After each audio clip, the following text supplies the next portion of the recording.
नेमत सिर्फ हिदायत है, ये नोट कर लीजिए, तज्जिया करके समझ लीजिए। कोई शय नेमत नहीं है, कोई शय।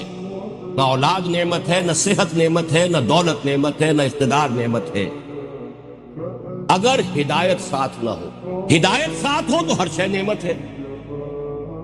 सेहत है, हिदायत भी है, क्या कहने हैं। खैर के काम आप करेंगे, ज्यादा मेहनत करेंगे, भाग दौड़ करेंगे, और अगर सेहत है और हिदायत नहीं है तो ज्यादा रंगरलियां मनाएंगे, ज्यादा अय्याशियां करेंगे, ज्यादा बदमाशियां करेंगे, ज्यादा फसाद फैलाएंगे।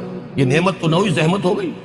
औलाद है, हिदायत नहीं, औलाद तो क्या बनाएंगे, अल्लाह के बागी बनाकर उठाएंगे। आपकी कब्रों पर जाकर पेशाब करेगी वही औलाद, क्या बनाएंगे उसको।